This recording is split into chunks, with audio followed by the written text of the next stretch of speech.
Oh, what's going on in Western Canada? Western Canada? No. Western Canada. I love it over here. It is fantastic as long as the feds stay out of our business. And oh, take a look at this.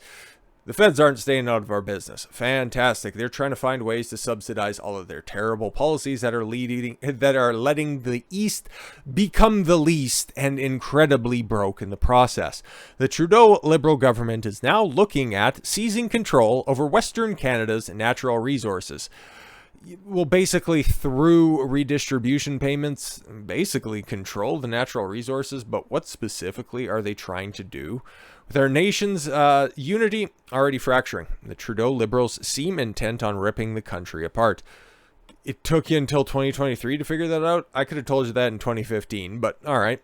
Canada is more divided than we have been in a long time. Yeah, all because of the nicely coiffed man in Ottawa. Oh my God, he's so nice. And oh, is he going to grace us with his presence in Calgary for the Stampede when that comes up in July? Oh my God, I can't wait for that. He doesn't give a shit about, as long as the checks continue to roll in from Alberta, Saskatchewan, parts of northern BC, and some of Manitoba, he could give a fuck if this entire place burns down. And then he would just say, well, if there were any people of color that were injured now, we're really sorry about that the white man didn't protect you. Ugh, God, he's so fucking cringe.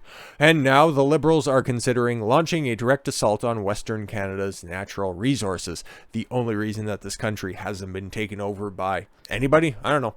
In recent comments, Trudeau's Justice Minister, make me fucking laugh harder, bro. Justice Minister. Trudeau has the audacity to have one of those in his cabinet? Fucking Christ. David Lamenti said the federal government is looking at rescinding the legislation that gives Alberta, Saskatchewan, and Manitoba control over their natural resources. Are you having a laugh? And it's not like this is new legislation or anything that was passed under anywhere, remotely within the past 50 years. We'd have to go back and repeal a 100-year-old act. Canada's Attorney General and Justice Minister, oh great, just wrapped up into one, the Chief Prosecutor and the Chief Law Enforcement Officer, fan-fucking-tastic. David Lamenti has committed to looking at rescinding natural resource transfer agreements to the provinces. In the 1930s, just about 100 years ago, Canada entered into a series of agreements that transferred federal administrations and control over land and natural resources to Alberta, Saskatchewan, and Manitoba. If you're listening to this from the United States, thank the lucky stars that the founding fathers had the foresight to include the 10th Amendment states' rights into your Constitution.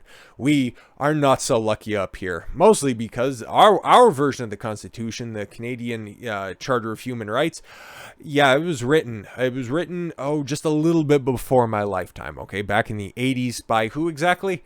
Pierre Trudeau. Wow, imagine that. Imagine that. His son has come forth and blossomed into an aspiring dictator, and now he wants to work every in that he has in the Constitution that his cuck of a father wrote. Fan-fucking-tastic.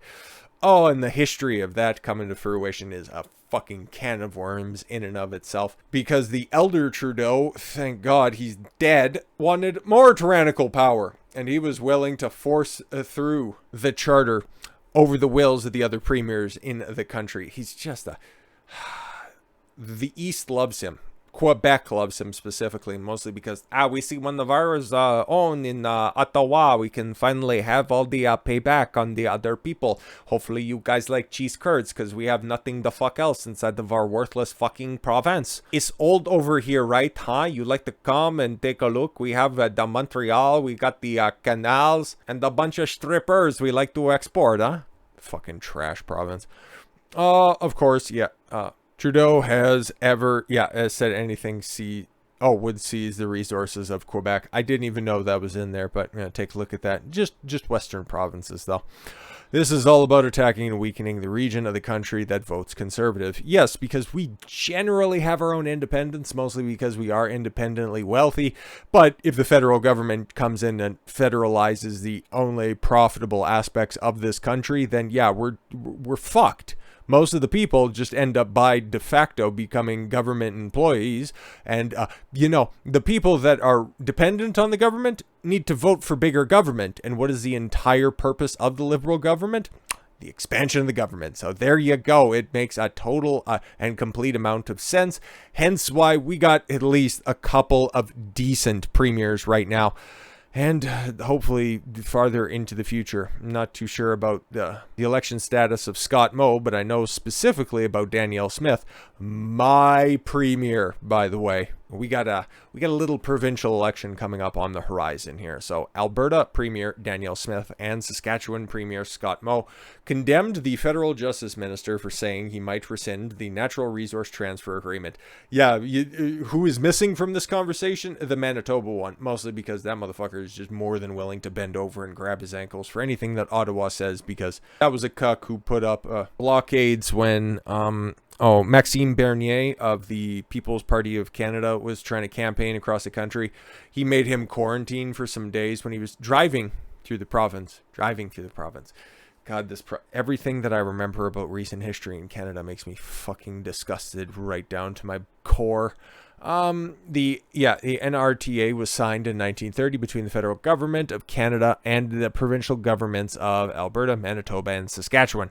The agreement transferred control of natural resources such as minerals, forest, and waterways from the federal government to the provincial governments. Yay! Separation of powers. You would have liked to see it. Last week, stupid Lamenti says he's looking at rescinding the agreement. Get fucked. Subsequently, Moe and Smith, Moe responded with strong warning to Lamenti and demanded an apology from the Prime Minister. This would pose an unprecedented risk to national unity, and Alberta condemns this federal threat in the strongest possible terms. Yeah, exactly, man. I will be contacting Premiers Scott Moe and Heather Stephenson, of course it's a bitch in Manitoba, to discuss the next steps and call on the Prime Minister to immediately have his Justice Minister retract and apologize for the comments immediately. And it looks like Ottawa heard about that, because they decided to force some of their pressure and launch an investigation into Danielle Smith on the brink of an election. If that's not meddling in elections, I have no fucking idea. Holy shit. If we are going to get another NDP government, I'm going to lose my fucking mind. I think it's at the end of May is when the election proper is. And while I live in a safe conservative district, okay, like our place is like at least a 25 or 30 point conservative lean. Like even a few years back during the previous election cycle, like when this country this province had a collective brain fart and thought, oh, the NDP can't be that bad. It's like, well, it was absolute fucking ass cancer. And then that bitch is still on the fucking roster over there, Rachel the Notley. The media seems to be gaslighting the rest of the public out there, saying, oh, well, actually, that wasn't that bad. Even though in Alberta of all places, she decided to run the test case for a carbon tax, and boy did we pay out the fucking, this is the second time I wanted to say the C word, when it came to taxes, all for the benefit of what exactly? We went through such a fucking stagnation when it came to just any sort of economic growth under that tyrannical reign, hence why she lost just about every fucking seat.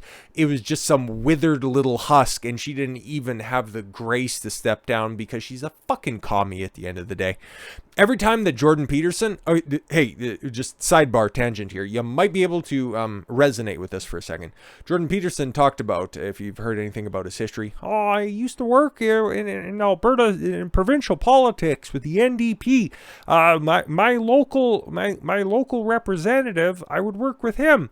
That's Rachel Notley's father, by the way, a fucking communist. A fucking communist. Makes a lot of sense now, doesn't it? But yo, man, this right here, this is some commie-ass fucking tactics. Alberta's ethics commissioner investigating whether premier interfered with administration of justice. What the fuck kind of commie gobbledygook? That's what I was like. I'm so pissed off when it comes to this stuff, because she actually loves Alberta. Okay, she doesn't want to fundamentally change it from the ground up. She was the lady who came in, okay, she got elected the leader. I have no idea how she managed to get through the machinations of the United Conservative Party, okay, but she ended up getting to the top on the back of Alberta sovereignty, and to see this happen to her, it fucking disgusts me. Alberta's ethics commissioner is launching an investigation into whether Premier Danielle Smith interfered with the administration of justice tied to COVID prosecutions. Are you having a fucking laugh? In 2023, we're talking about COVID prosecutions? Oh, I want to... Can't say that. Oh, if we were exclusively on Rumble, I'd have some fun things to say. In a statement sent to Media Monday, a spokesperson with the Premier's office said Smith welcomes the investigation. Yeah, take a look at all my records, you philanderous fucks. Oh, Smith is fully cooperating with the Commissioner and is confident that the examination will confirm there has been no such interference. And by the time that I'm recording this, this is rather breaking news as of right now. So I don't know if CTV, CBC, that's the way that I heard about this, and this is the article that we're obviously citing. I don't know how much opportunity they've had to just completely and totally propagandize the stupid mouth-breathing public that is out there in Edmonton and Calgary to just go, oh, she's really bad. You know what we need? I'm tired of not having enough needles and human shit to step over on the sidewalk. We need more NDP government. And boy, it just so much happens that you can mail in your vote very, very shortly for these fucking provincial elections. Oh, God! The opposition NDP, oh, ye should all just die in a fire, has been calling for an independent investigation since a video was released of a phone call Smith had with Calgary street pastor Artur Pawlowski. Yeah, that's the guy who's like, the Nazis, get out of my church! The guy who was constantly and frequently accosted by the stupid, shitty Calgary Police Department, had his church closed down. What was that, during 2020 or even 2021? And then, yeah, when he tried to hold service outside, the police turned up and, oh, yeah, you got to disperse because Makoof and all that shit. And then, as he was brought before some sort of ideologically possessed judge, he was compelled to have a statement whenever he was talking about the Koof. He was compelled to say words by the government. Once again, shout out Jordan Peterson. I will not say the words you tell me to say. That's what happened to that guy. And Danielle Smith was like, yeah, that's just really stupid. So I'm not gonna enforce any of that stuff. But that's grounds in order to have an investigation. But all of that stuff, and she was elected leader of the United Conservative Party. She got her seat in a by-election midway through last year. And now, literally a month before the election, you want to run this investigation. They discussed, anyways, during the call, they discussed his criminal case just weeks before his trial in Lethbridge on February 2nd on pandemic-related charges was set to begin. The leaked phone conversation between Smith and Pawlowski happened in early January. It's April. Okay. Between Smith and Pawlowski happened in early January. On the call, Smith tells Pawlowski she was discussing Koof charges with the justice officials almost weekly. Yeah, because that was another one of her campaign promises. Yeah, anybody who is unjustly targeted by those stupid, ridiculous COVID-related COVID-related charges, she'd have them dropped. This isn't collusion. This isn't special treatment. This is what she was elected for, and this is what the people expected. I can't believe this. I legitimately cannot hear this.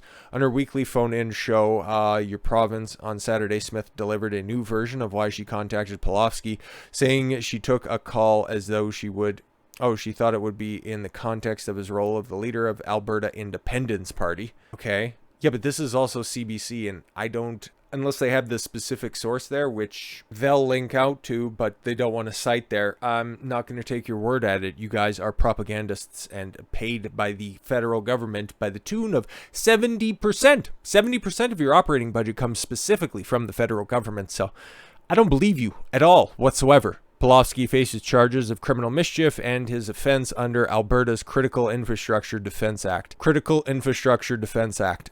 Because he was speaking out against the tyrannical lockdown procedures? Yeah, no, exactly. That's what makes him a enemy of the Canadian people, apparently. To last year's Coutts border blockade over pandemic measures. Yes, the break-off, the Western version of the Freedom Convoy, which was rendered illegal. But then you know how that one dispersed? After some Canadian feds showed up with a trailer full of guns. It's like, hello, fellow protesters. Where would you guys like to take all of these illegal firearms? And it's like, oh, for fuck's sakes. And now we all got to go home. And a judge is set to deliver a verdict in early May. Interesting. I'm sure that'll be well publicized by the CBC just before the election. Hey, one of Danielle Smith's corroborators and collaborators, he just got sentenced by our political prosecution. You shouldn't vote for her. That'd be bad. In a letter sent to the ethics commissioner on March 31st, NDP justice critic. Are you having a fucking laugh? NDP justice critic. There's no justice with the NDP. And that's the chief opposition right before an election. Does anybody see what's going on here? Does anybody see what's going on? If friends, yeah, I don't give a fuck. Go back to the fucking convenience store, stupid. Wrote in a video formed on the basis of his complaint, adding he's raising a potential violation of Section 3 of the Conflicts of Interest Act by helping out an Albertan. Are you having a laugh? Members breach the act if they use their office of power to influence or seek to influence a decision to be made by or on behalf of the Crown to further a private interest of the member. This is a blanket thing that she was talking. This a disingenuous fuck. Ooh, there's more words, and I know KSI has one that he would just like to say about this guy. Fuck him. Fuck both of them, by the way. Shitty people. During a media event Monday afternoon, Sabir said the NDP welcomes the investigation. Oh yes, of course, I finally got my way, my friend. Thought he took his magic carpet to the outside of the fucking legislature. Bitch. But I want to stress this investigation does not go far enough. We continue to call for fully independent judicial investigation as well, my friend. Get fucked. Smith threatened legal action against the CBC if the I can't like this lady any more than that. Corporation didn't retract and apologize for the stories tied to criminal cases related to last year's Coots blockade. Yeah, exactly. Because, There weren't any charges. There wasn't any need for charges. I don't know why. But the CBC are propagandists and the mouthpiece for the liberal and leftist governments across all of Canada. As for comment last week, CBC's head of public affairs, Chuck Thompson, said in an email, as we said all along, we stand by our journal. You call what you guys do journalism. I'm not going to read any more of this because I don't think my blood pressure can get any higher than that. This is trying to snuff out your political prosecution through the courts, which we're seeing oh so often in the United States. Now it's just brought above the border to one of the strongest, the most conservative candidates, one of the strongest conservative premiers that we've seen in a long time, but that flies in the face of all of the progressivism in Canada. And if we lose Danielle Smith and we end up getting that fucking commie bitch Rachel Notley one more time, yeah, I will no longer be that wayward voice from northern Alberta, from Grand Prairie specifically. I'll be expediting my plans to get the fuck out of this fallen state. So Danielle Smith's a real one and Canada's a fucking disaster zone. Both of those statements can be completely true at the same time. I love Alberta, but oh my god, what they could do, what the NDP, what the Liberal government could do by just stripping us of our own financial and legal independence, that's a type of commie hell that my grandparents on all sides fled a long time ago. So fuck everyone in the NDP and the Liberal government, you slimy fucks. With all that said, thank you all very much for the gift of your time. I've been Don Consuelo. I want you to follow your gut and get after it. Take care, everyone.